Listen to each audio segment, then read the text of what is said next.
All right, it looks like we are live. Can someone in the chat just check the live stream feed and make sure that the audio is coming through okay? This is a new setup that I think we finally have it working, so we can do the Zoom chat and the live streaming to YouTube and Twitch and Facebook. And once we confirm that, then we're going to get started. It looks like everything's working. It certainly worked when I tested it earlier. But, okay. Hello, everyone. Thank you for coming to this month's Writing Excuses Q&A live stream. I'm Dongwan Song, and I'm joined here tonight by my co-host. Co-host name. Hi, I'm Howard Taylor. So this is our monthly series we do where two of the hosts answer questions that have been submitted by our lovely Patreon supporters. The stream is free for everyone, but if you want to be able to put your question in ahead of time, you can join us on patreon.com/writingexcuses. Patreon members also are in the Zoom chat room right now, and we will be taking questions from the Zoom chat if we have time at the end too. So there's a bunch of different benefits for joining our Patreon.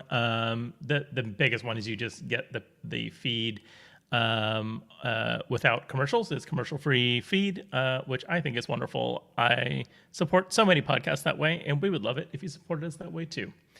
Otherwise, continue to enjoy the free feed, and I'm so glad that everybody can join us for today's Patreon Q&A.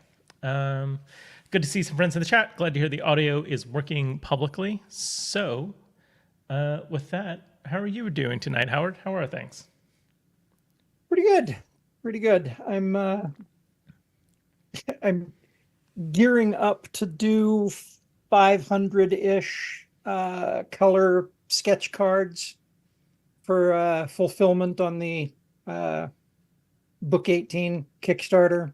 And I know that sounds like a huge number, but even at my slowest, each one will only take about 20 minutes.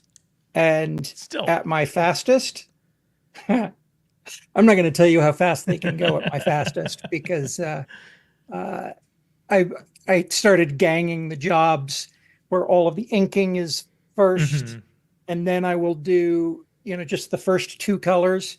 It is so much fun dual wielding markers where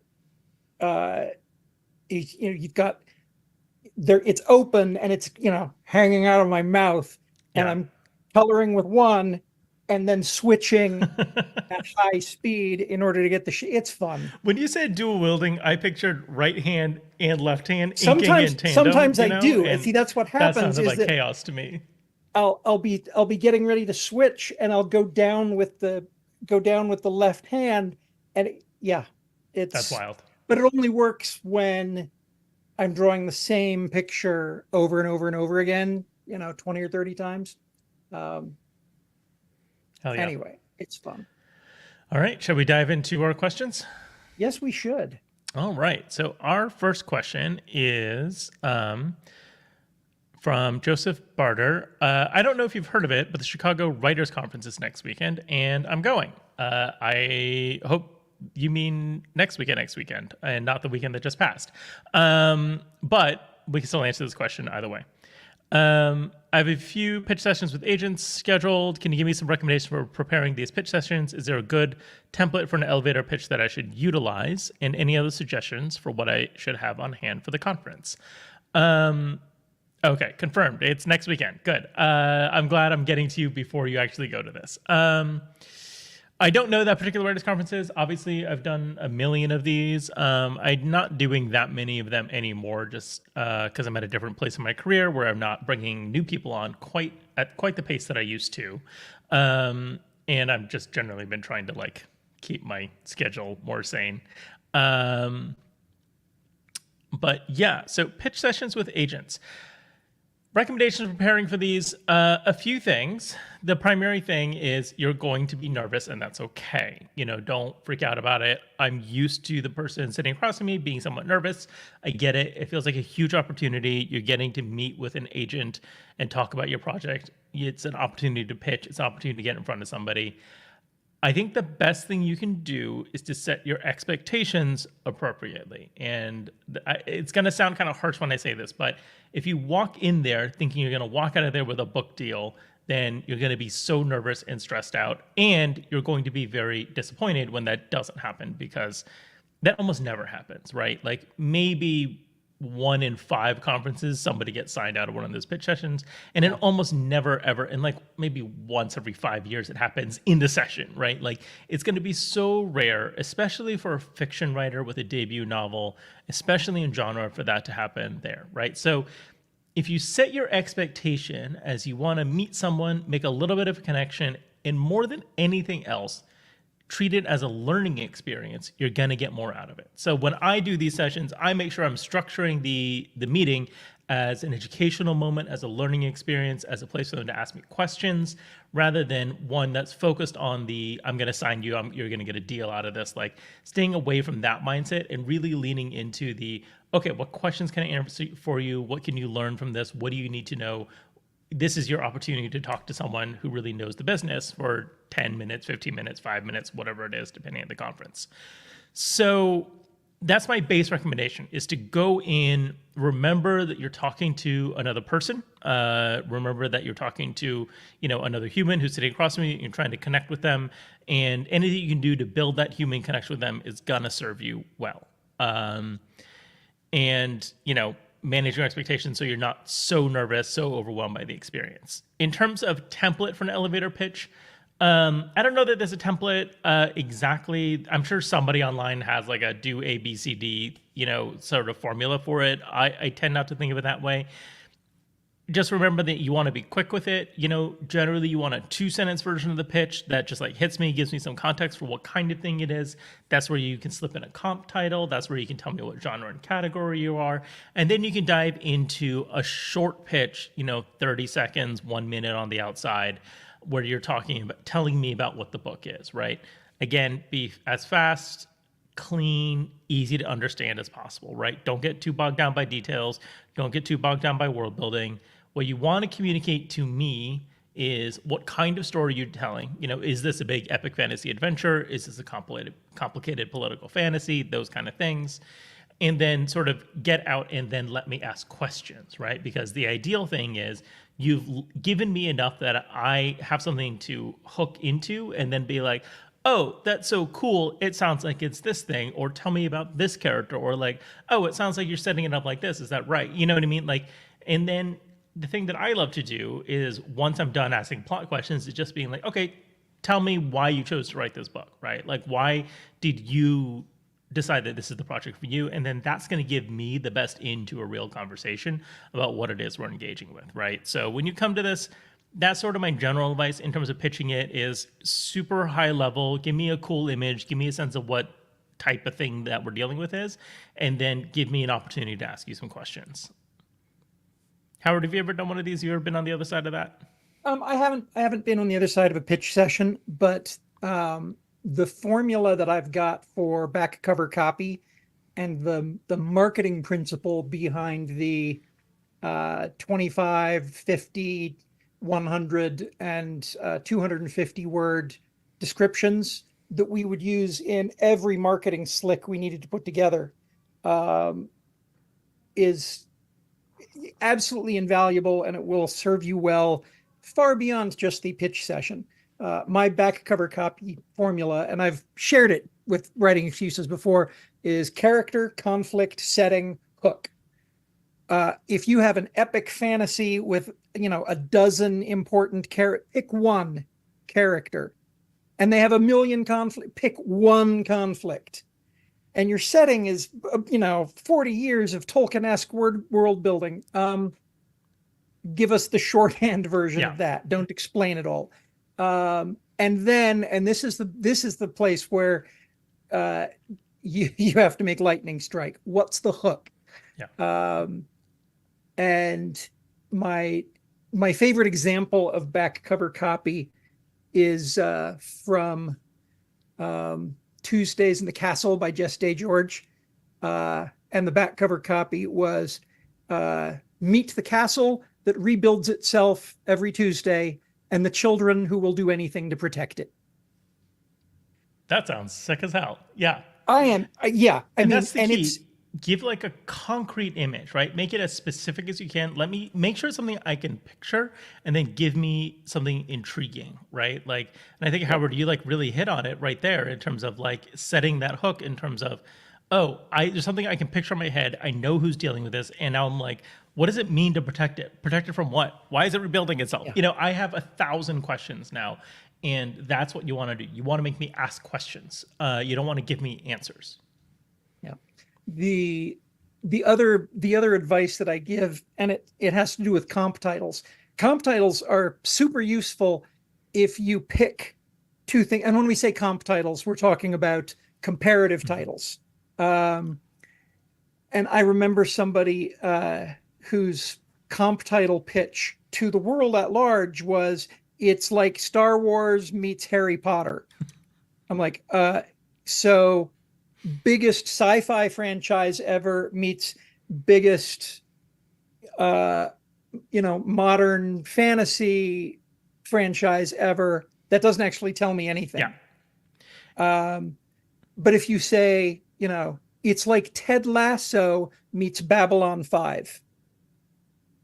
Oh, I'm intrigued. So, Yeah. we have a space station guy, who doesn't know the language, doesn't know the anything, and now he's in charge of the space station. Fish out of And water. he is a kind, inexperienced. loving, Yep. Mhm. yeah, he's a kind, loving, wonderful person. And we have okay, Ted Lasso meets Babylon 5. And so picking a comp title, again, Dongwon, what you said earlier about the specificity, pick things that are known for the thing you are calling out. Don't just pick things that are famous and awesome. Yeah. Pick things that are known for what you're putting in your. I have like a whole talk I give about pitch Oh, letters I know. and We could comps talk and all just that. comp titles I gotta for like the next 2 hours. dig through the Writing Studios archive and figure out what episode we did that's actually about pitching, and that I was on, because I know I've done it at least twice for the podcast, in addition to teaching it a million times. But like everything you're saying is spot on, and there's a ton of detail. We can get into that at some point. Yeah. Oh, and Magical- practice. Margaret, That's the third one. Oh yeah. Margaret in the YouTube comments said, a better version of the Star Wars meets Harry Potter is magical boarding school in space. That's just Ender's Game, baby. But yeah, I mean, that's how you could pitch that one. A couple things from the Zoom chat. Kara mentioned that not to read your query letter pitch aloud. I actually want to say that is totally okay, right? I think there's like 3 different tiers of how you can pitch.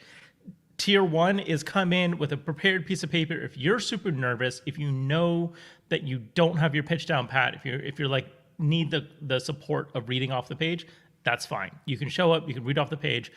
I'd say about 2/3 of the people I meet with do that. I have no problem with it. Maybe there's some agents who don't love it. Is it the most effective way? Absolutely not, right? Like it's not going to be as effective as, techniques I'm going to get into in a second, but it's okay to do that, right? And I just wanted to say that if like that's what you need to do not feel like you are failing in a certain way, right? The second best way to do that is to have your pitch memorized and be able to deliver it without stumbling over it, deliver it clean from memory. The best way to do it is to make it a conversation. Never make me feel like you're pitching to me. Make it feel like I'm having a conversation with you about your book, and I'm getting an idea of what your book is through the back and forth in a fluid, integrated way. Whenever somebody pulls that off, I'm like, this is good. This is like, I'm in, I'm enjoying this, I'm eating. You know what I mean? Like it's a whole conversation. I'm engaged, and I love talking to people about what they're doing, right? So if you can do that, then that's the best way. That is difficult to do, right? That's something that like I do as an agent with 20 years of experience doing this, right? Like it is not a 101 technique. So if you got to just show up and read the thing off the page, do it. It's fine. Don't sweat it. Nobody's judging you for that. If you can make it a conversation that lets people be involved, ask questions, be engaged. Let me talk to like the person behind the book. That's going to be the thing that is the most effective. So that's the last thing I wanted to say on that. Cool. I think we've covered it. Yeah. Me too. I also think I could talk about it for 6 hours, but I think we should. Oh move yeah. on. So Yeah. you want to read the next one? Sure. This comes to us from Kara. I have an LGBTQ plus space opera romance ready to query. I believe in my story and characters, but am hesitating. Even with the success of work like Winter's Orbit, I think space in trad publishing for this subgenre is limited. If so, those spaces should be filled by authors in the LGBTQ plus community. I'm straight and cisgendered. With the threats to the community, positive representation is more critical than ever. Maybe being an ally means releasing my book in the indie space as high quality as I can make it. Well, that's a good question. It is a good question. And very, very thoughtful, very thoughtful as well. I think my thought on it immediately is, I think the answer is just not to frame it as a queer space opera, right? Like, I think if you say that this is a space opera romance and then let the readers discover that there are queer characters in it, let that be part of how it is shown and, you know, make it felt in the pitch copy and those kind of things. I think if you lean into the identity part first and like really pitch it as an identity project, that's where I, as a queer person in publishing who works in these fields, start to get a little frustrated, even when it's coming from within the community. You know, I think it can feel really limiting sometimes when you're putting identity first in terms of how you're talking about the story, right? When I read a book, I'm not reading a book because it has queer characters in it. I'm reading a book because it has a great story and it's exciting and engaging. I feel most excited when that also includes representations of POC, of queer folk, of all those things, right? Like, I'm not out there pitching Time War as like a lesbian romance. It has that. I'm pitching it as this incredibly cool, nuanced, complex like story about time traveling spies, right? Those spies both happen to be women who are in love with each other, right? It is a queer story, but that's not like the why that the book exists. You know what I mean? The book has to exist for other reasons than that. So when it comes to like how you pitch it and talk about it, I encourage you to like focus on the like, I have a space opera romance. Here's why it's cool, right? Here's the hook. Here's the setting. Here's the character. And then you just make it legible in how you talk about it, that multiple of those characters are queer or whatever it is you're trying to represent.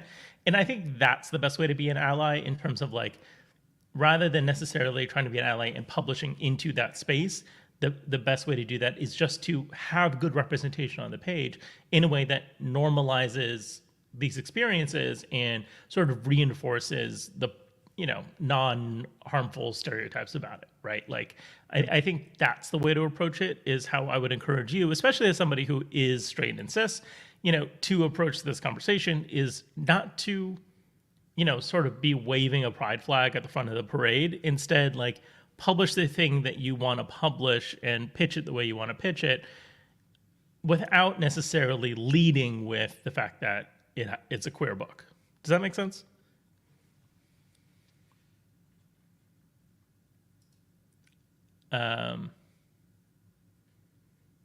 Yeah, Kara, you responded in the chat something about like, still worried that publishers read that differently. I'm curious what you mean by that. I mean, I recognize that this is a tricky, sensitive subject. So like, if you don't want to get into it in this forum, that's totally fine.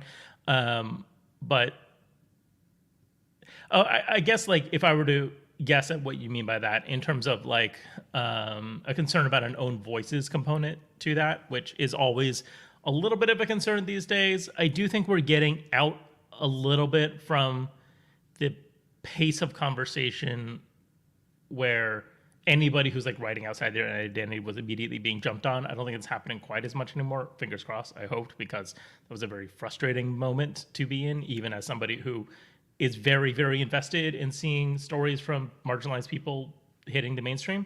You know, I think in terms of the idea that there's like not enough room for these stories, I think there is as much room for these stories as there is room to be publishing books, right? Like I think we need to move away from this idea that including queer characters is its own category and is its own subgenre in that way, which is why I'm encouraging you to like move away from like the identity aspect of the pitching and just be like, this is a space opera romance. It has queer characters in it.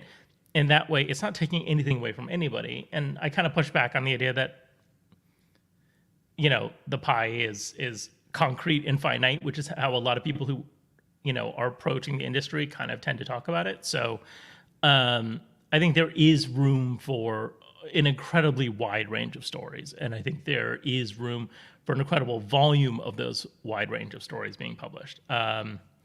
Yeah, Kara also mentioned in the chat that may have gotten too cynical about publishers. Trust me, I completely understand. As somebody who's been doing this forever, it is hard to be too cynical with publishers. At the same time, that don't let that have you lose sight of what the reality of what's on the ground is. The way to be most cynical about publishers is they're only going to do what makes them money. That's the thing to remember about a publisher. They are a corporation that is designed to do one thing, and that is to make profit, right? So if they can sell books, they don't care what's in the book in either direction at the end of the day, right? Individual people care, editors care, publishers care. The publisher's the people, not publishers, the company. Always confusing that those are the same word. Those people care, but the company doesn't care. The company only cares, did it make money this quarter or did it lose money this quarter? So there is as much room for any identity in publishing as it is that we can sell books that succeed on that, right? And so the reason I push back so much on the idea of like pitching a book around an identity or publishers marketing a book around an identity, I get very frustrated when I see that, is because I think that directly links the idea that this book has queer characters in it with the idea of this category can make us money or not, versus space opera makes money because space opera always makes money. And also it can have queer characters in it and it ain't no thing, right? That's the world I want to live in more than the one that like we have to pitch a book as LGBTQ plus or, you know, has POC in it or whatever it is, right? That's just something we should be seeing across fiction in a normalized way. Part of that is idealism, part of that is sort of realistic cynicism, and a lot of that is just how I approach the business. So I hope that helps. I feel like I've been rambling. There's the whole aspect of practicality for writers. If, as a cis, hetero, white, middle-aged dude, I'm only allowed to write my own identity, all we're doing is reinforcing the default every time I put something out. And I don't want to reinforce the default. I want to write people who are not like me.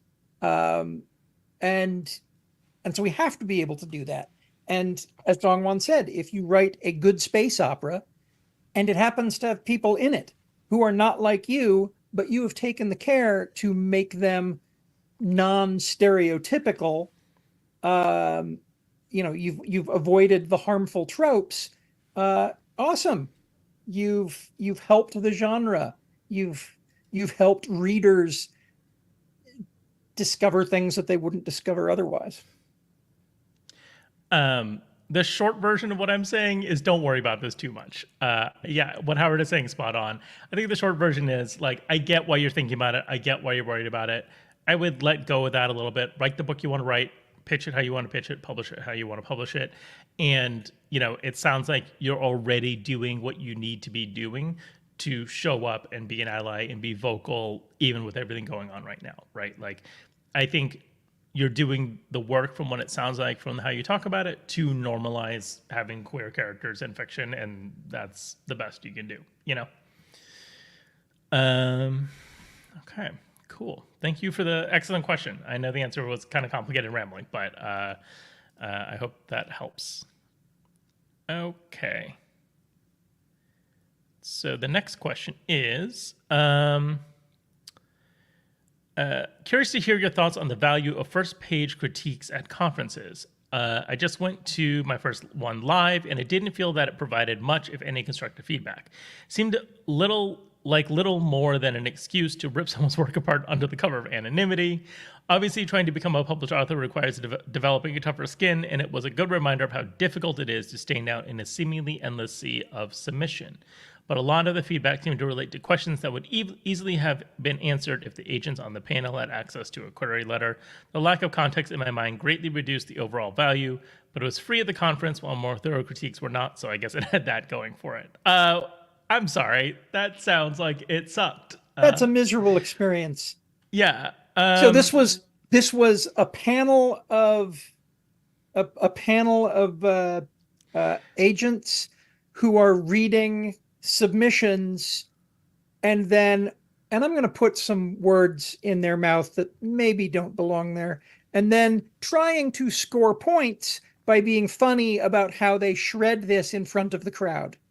That's an overwhelmingly unhelpful format. The worst panel I've ever been on, and I've been on some pretty terrible panels, but this one was the worst. It was one of these like first page. It was like the ones that are like structured like American Idol almost, or like The Voice, where it's like you raise your hand when you would pass on the project, right?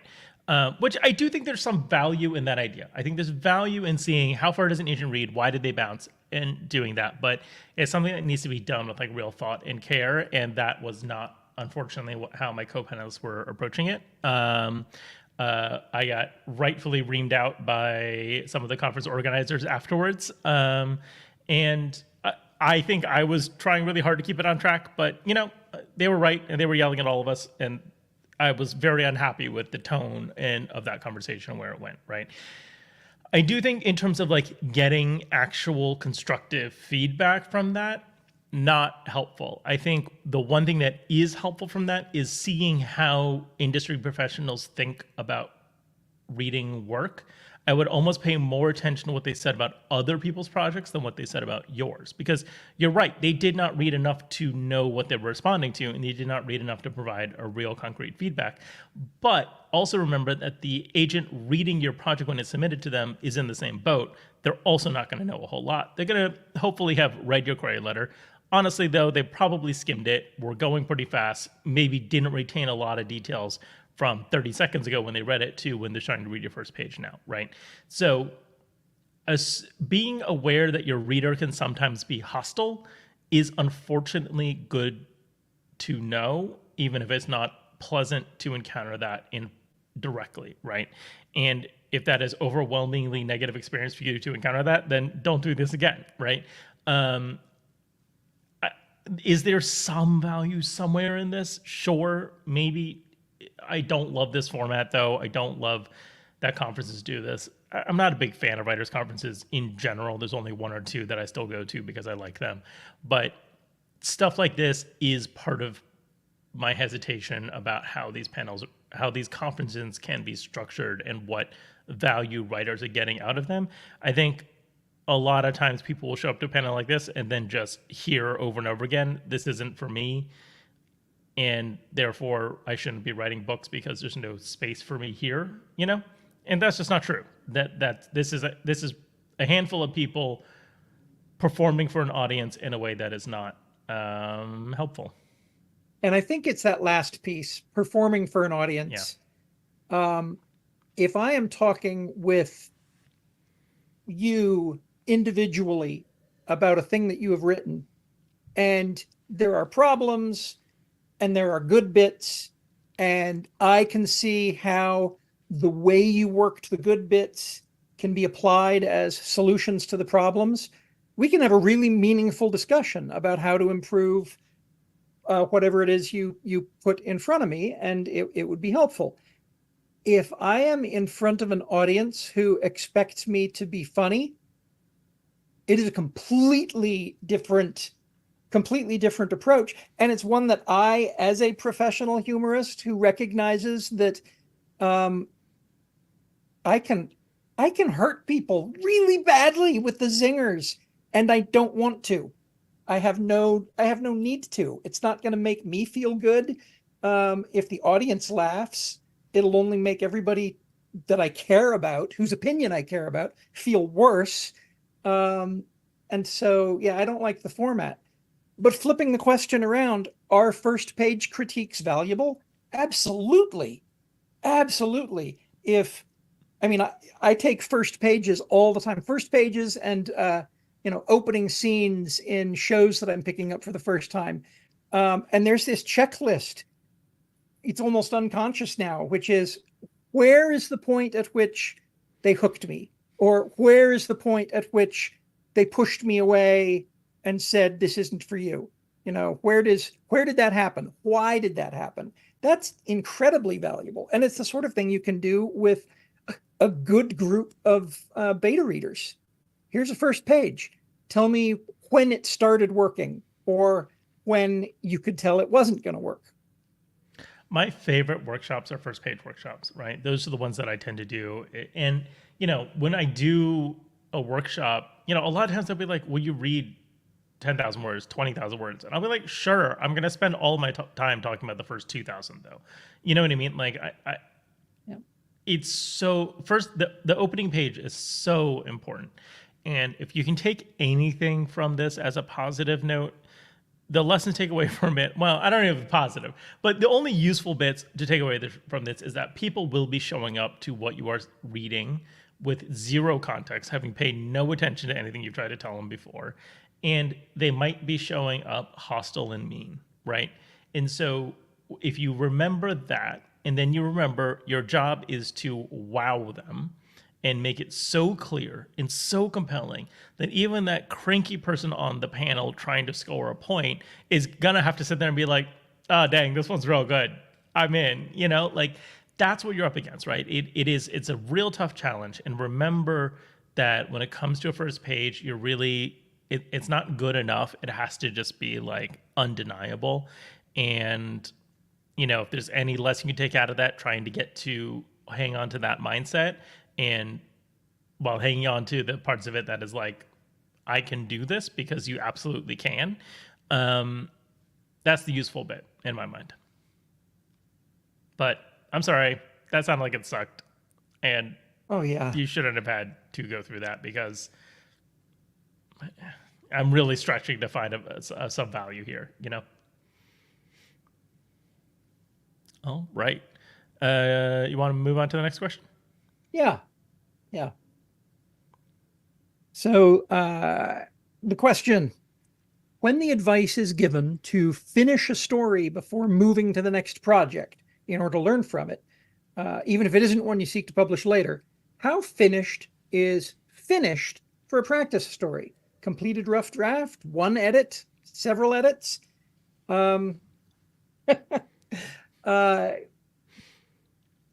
I would argue that if you've only finished one story, when you finish this one, several edits is too long.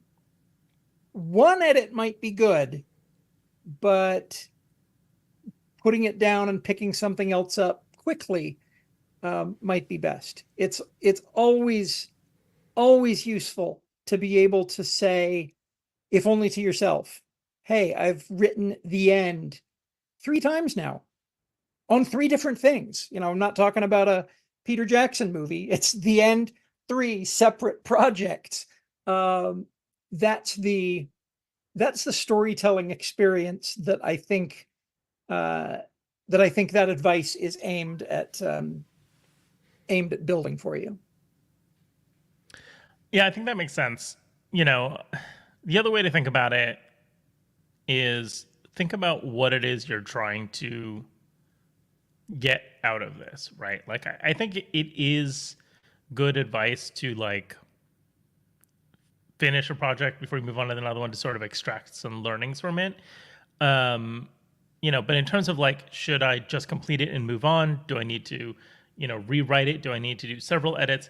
Think about what skills you're trying to work on. Like, where do you feel strongest? Where do you feel weakest? If you're feeling really strong at finishing a short story, then, but you're having trouble getting one sold or placed or getting the reception that you want, then maybe work on doing several edits, right? Maybe work on that aspect of it.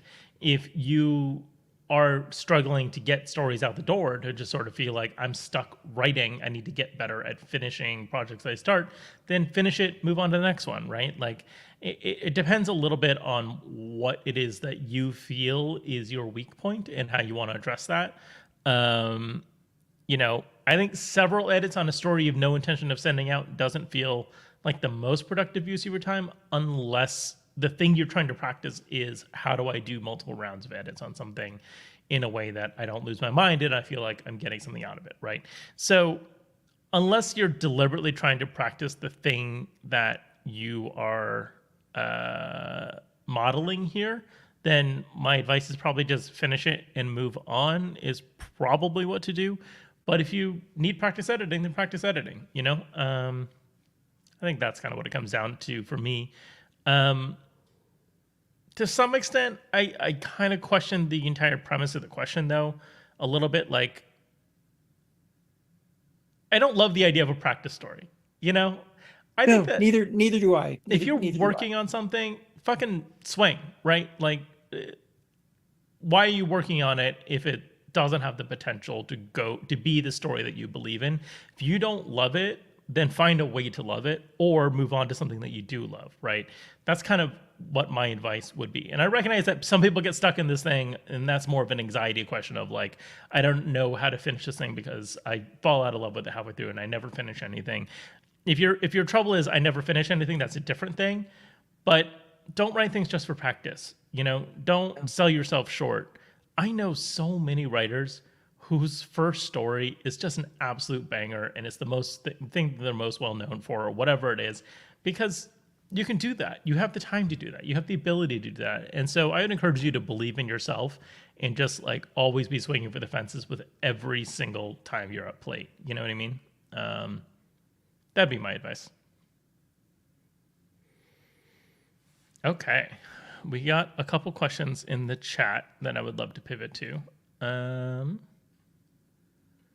So from Kara again, I have a manuscript that reads like fantasy, but the premise has sci-fi elements. Hundreds of years prior, humans traveled to a world on a colony ship, but the technology failed.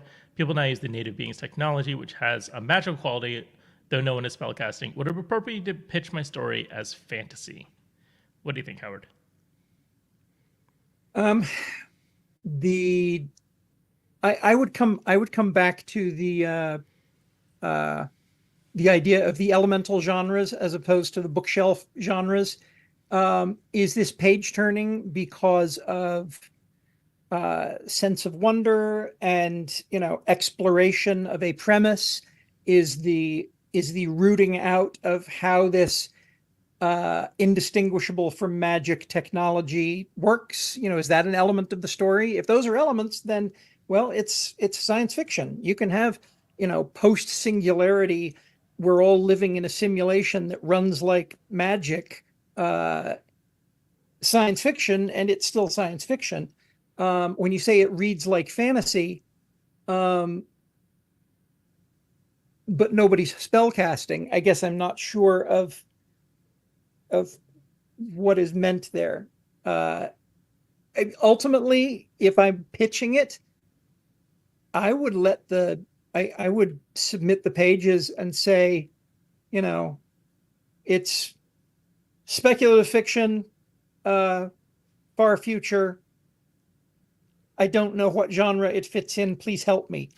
and let your agent tell you, or let the editor tell you where the strengths are, and let you know, oh yeah, we can totally put a sci-fi cover on this and put it in the sci-fi section and it will sail just fine. Yeah. Dragon Riders of Pern is a great example of that. There's a ton of books that sort of hit this category. Yeah. You're in luck that like science fantasy, as it's sometimes called, is a very popular genre. I would point you towards a little franchise called Star Wars, which is basically just science fantasy, right? It's idiots in robes running around with swords, but also spaceships. So, there's quite a bit of science fantasy out there. It's very popular right now in particular. We're actually not seeing a ton of like pure science fiction or pure fantasy. A lot of it is blended right now. So you're in a good spot. I wouldn't worry about it too much. The broader way I would answer this is when you think about category, this is where comps are your lifesavers, right? You can say this goes in the science fiction section of the bookstore, but bookstores don't have a science fiction section and fantasy section. They have a science fiction and fantasy section, right? It's one bay. right? So think about genre in two ways. The first is where does it go in the bookstore? And then the second way to think about it are what are my comp titles, right? What are the other books in my category? So rather than you having to say, these are the words I would use to describe it, these are the tags I would apply to it, instead you can be like, it's like this thing, right? So, you know, what you're describing, Matter by Ian Banks kind of fits that category. The Gene Wolfe's Books of the New Sun, is that what that thing is called? Anyways, it's kind of this category. There's a bunch of stuff that is like advanced civilization ends up on a planet with limited technology and has to live with limited technology. That technology can often look like magic, right? Like it's time-honored tradition in this genre. There's contemporary versions of it. All over the place that I'm blanking on what they are exactly, but you will be able to find comps for this out there, and that's how you define what subgenre and subcategory you are, is by targeting your thing to be like it is like A and it is like B, and in the overlap of those two things is where my book lives, and that is the genre that I am, right? So you don't have to worry too much about finding the exact right wording for it in a way that an agent isn't going to like throw you to the wolves, but instead focus on what are the most appropriate comp titles for this, and use that to really define for your audience or define for the agent or whoever it is you're talking to what exactly you are writing, if that makes sense. Okay, so the next question from Marielle. My beginnings are always the hardest. Are there any questions or considerations that would help me find the best entry point for the story? Yeah, as I said a minute ago, this is one of my favorite subjects. The most common feedback I give when reading opening pages is you are starting the story too early. Here's the thing about stories. The beginning is boring. Nothing's happening yet, right? Like this is why like the classic mistake of like character wakes up and goes to school and then something crazy happens when they're at school. I'm like, great, that was 15 pages of them getting up and going to school. Why didn't you just start me with the crazy part, right? So my advice to you is not even necessarily start at like quote unquote inciting incident, because sometimes I'm like, I don't know how to define inciting incident sometimes, but like start when the most interesting thing is happening, right? Start at a point where some tension is introduced to the story. You always want to start with tension. You always want to start with a question of what is going to happen here in a way that will impact my character's life, right? And when I say impact your character's life, I don't mean like, will they survive or not, or are they going to be broke next week or not, right? What I mean is, will change how they think about themselves, or another character will think about them, right? Because stakes are all about relationships. We are, as people, like to think about the world in terms of our relationship to other people. And so whether or not a character lives or dies isn't interesting to a reader. Whether that character's sister will then be abandoned and be, on the street starving and not be able to like live the life that she deserves because the character died. Now that's something, right? So like finding like the balance point there of where there's actually tension in the story, where there's something that's going to pull us in and draw us in. That's where you want to start your opening page. Now you are sitting there thinking, but they need to know all this other information before then. Also true. That's why you need to find a way to layer in a ton of information into that opening. As you're giving us that tension moment, you're also giving us the backstory and the world building and all of those things kind of all at the same time. Does that make sense? I would argue, and I have this complaint a lot, often with genre movies and TV. We don't need as much information as you think we need in order to appreciate that initial conflict. If you show me characters in spacesuits fighting against robots, I don't need to know the history of the robot war or in late, out early is the cinematographer advice that I come back to again and again and again. Yeah, go ahead and write your first, second, third, fourth, fifth chapters, whatever, and then look at that and ask, how late can I come in on those on that information, without losing the reader? Where are the pieces that signal to the reader that this is the character they should be liking, this is a character they should be disliking, this is where are the bits, where are those bits of information falling? And if you move far enough forward that some of them have dropped out, okay, then pick those pieces up and move them forward into, as Dongwon was saying, you layer those into the text that you begin with, and then out early in the scene sequel format that we get from Swain, which is, gosh, that book's got to be 80 years old now. Techniques of the Selling Writer, I think it's called. The idea that scene is where a thing happens, and sequel is where we talk about the thing that happened. Generally speaking, In Late Out Early says you can cut from the scene and go to the sequel without writing all of that linking material. Yeah.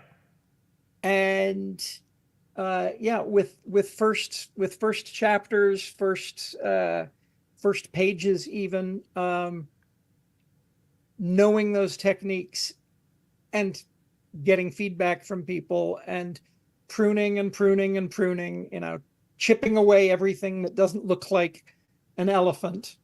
And then, unlike sculpting an elephant in marble, if you chip away too much, you can put pieces back on. Yeah. Harder to do that with marble. Harder to do that when sculpting destructively. The other thing to remember is that with opening pages, if you're sitting there listening to what we're saying, being like, oh my God, how do I do that? How do I give all this information at the same time about, all this backstory, all these stakes, all these different things? Opening pages, your first 2, 3, 5, 10 pages, whatever it is, are a place where you get to use every trick you have, right? Don't be afraid to dig deep into your little bag of tricks, even if you would never use this again throughout the course of the book, and deploy it here. And what I'm talking about are things like flashbacks, time shift, direct address to the audience, like shifts in POV, all kinds of things. Think about all the ways that that every trick you have to get more information in, play with time, play with perspective, slow things down, speed things up, jump around in a way that gets more information across in a faster way, right? So really, if you think about it, I think writers' brains got broken by TV and movies in a certain way, right? Because when you start a TV show, in the first opening scene, you're usually just starting with somebody walking through the scene and starting a piece of dialogue. It's a very, in terms of action happening on the screen, it tends to be very simple and straightforward, because that gives the audience time to process all the visual information they're getting about set design and, time period and visual effects and costuming and, the actor's appearance, right? They need that time to digest that information. You're doing the opposite in a book, where you need to give everyone all those pieces of information to situate them firmly. But if you're only giving them the action of what would be an opening scene to a show of somebody walking into a room, then you're not giving us enough information to understand what's actually happening. You have to be giving me directly all the other information, because I can't actually see it. I can't absorb the density of information of a visual image. So instead, you need to be using those 1,000 words to tell me that story, right? You need to be telling me what's in the room, what do I care about? And so using all those tricks to do flashbacks, show me in the character's interiority, what are they thinking about? What are they feeling? What's this other person thinking and feeling? All of those things are the things that are going to give you the impactful opening that you want, that is clear and fun and has incredible stakes and tension.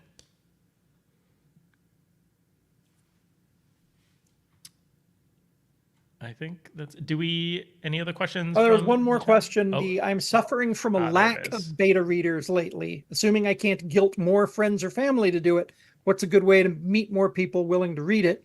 And better yet, who read it critically and can offer suggestions. Boy, if I had a surefire answer to this question, I would sell that answer to writers and just sit on money for the rest of my life because it's challenging. It's a it's really challenging. Joseph, you were in luck because you were going to a writers' conference this weekend. My personal view is that the value of a writers' conference has nothing to do with idiots like me who show up and try to tell you what we think. It is instead your ability to meet people who are also interested in building a career in writing, who are at your level. This is an opportunity for you to network. Yes, great if you can make a connection with an editor or an agent. The likelihood that that is going to be a lasting, useful connection where they will remember you 6 months from now, 2 years from now, when you're done with that book, is fairly low. What you can get out of this, though, is a group of like-minded readers who live in your area, or like-minded writers, I'm sorry, who are also trying to write the kind of things that you write and build a career. This is your opportunity to find your writing group, right?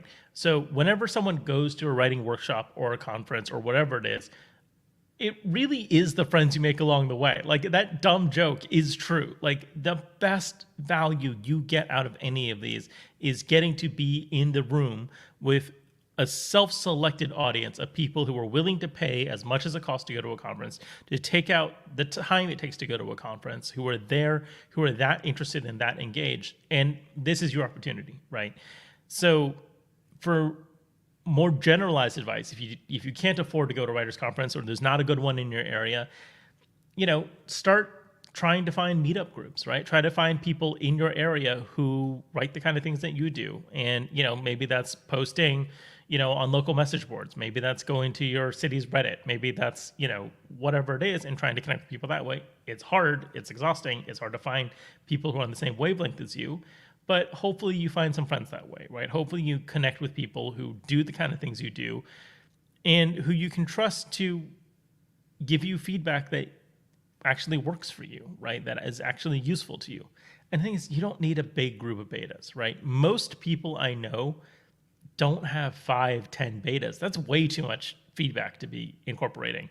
They have one person, 2 people that they trust, right? They have maybe 3, a partner and a couple friends or whatever it is, right? Like, don't think about building a huge group. Think about building a small group who can support you and you can support in return. I think the best indicator for success as a published author is having a peer group that you like and respect.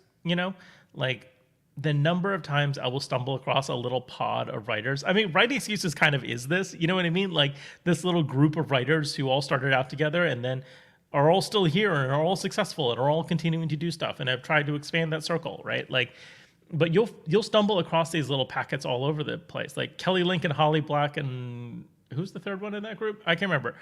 They write wildly different things. They are best friends who write together every day and they're all hugely successful, right? There's all over the industry, you'll run into these little pods of people. The goal is to build one of those pods, not to have 10 betas, right? Yeah, all Cassandra over Clare, multiple industries. All over multiple industries. Yeah. When I was studying sound recording technology, record production, back in the 80s, one of the instructors threw a whole bunch of examples at us of really successful musicians and music producers who came up together and volleyed career points back and forth. I think Geffen Records and DreamWorks both grew out of those kinds of relationships. Mm-hmm. Yeah, so I mean, it's being able to develop the relationships is charisma is not a dump stat. You'll want to work on that. One of the things that occurred to me is that often you'll see authors coming to do readings at local bookstores. If you live in an area where that happens, even if it is not an author you read, go. If it's in your Sit genre in the and audience, category, especially. surrounding yourself by people who are so passionate about reading that they will come to something like that and listen to an author read out loud might be a really good way to accidentally meet somebody who also loves writing and Yeah. happens to live nearby. Yeah, exactly. Author events is a great way to network, great way to meet other writers. Highly recommended. Yeah, and if you don't go to a writers conference, writing workshops are great. Someone in the chat mentioned Viable Paradise, which is a great one. There's a podcast called Writing Excuses that has one on a cruise ship that happens every year. I recommend that one. Actually, and I don't know whether people know this or not, but Writing Excuses has several retreats a year, right? We do land-based retreats that are much more affordable in addition to the one on the boat. I will constantly be at cons and see pods of people from Writing Excuses who all met at one of our retreats, and it brings me such joy to be like, I remember you guys from like 5 years ago, and y'all were hanging out, and now you're all still best friends and writing together. You know what I mean? Like, that rules. So whether or not it's Writing Excuses one, there's a bunch of retreats out there. There's a bunch of workshops out there. Look to those things if you can afford the money and the time to do it. I recognize that's a big ask for a lot of people. And if you can't, Howard's idea of going to, local author events is a great one. Look on websites, look on different things for local writing groups, try your local D&D group. There's a lot of people in those groups who are writers. Weird that telling stories leads to wanting to write stories. Things like that. So be creative. It's all about networking. It's all about finding the right fit for you. And you're going to meet a lot of people who aren't the right fit for you before you find somebody who is, right? And don't get discouraged. It's okay. Like, it's okay to meet people who you don't vibe with, right? And you just keep looking until you find the person that you do, because you only need a couple of them to help you get you on your way. So, great question though. Thank you for asking it. There was a typo in the original that said you were having a problem with a pack of beta readers, and I do appreciate that reading of being hunted by beta readers that are coming for you, which is terrifying. Oh, chomp, chomp, chomp. We didn't like your first page. Beta readers turning on you, or beta readers who aren't helpful, is a very real problem. So maybe we could talk about that on some future one. But tonight, unfortunately, we are coming up on the end here. We are out of time. Thank you, everyone, for joining us, both on the YouTube feed and also in our Patreon Zoom chat. Y'all are the best. Thank you for coming. You can find me online. I'm actually not online that much these days. I'm still on Instagram somewhat and on TikTok somewhat. If you just search my name, Dongwon, you'll find me. Howard, where can people find you right now? I'm on Blue Sky and Mastodon and Twitter and schlockmercenary.com. I'll post things there once every 3 weeks or something like that. Sounds good. To submit questions for next month's stream, join our Patreon, where you can find ad-free episodes, get an invite to our Discord, which has been very fun, and plenty more. You can find that at patreon.com/writingexcuses. For everything else, check us out on Instagram at Writing Excuses, and on Twitter and Blue Sky also at Writing Excuses. You're out of excuses. Now go write. Thanks, everybody.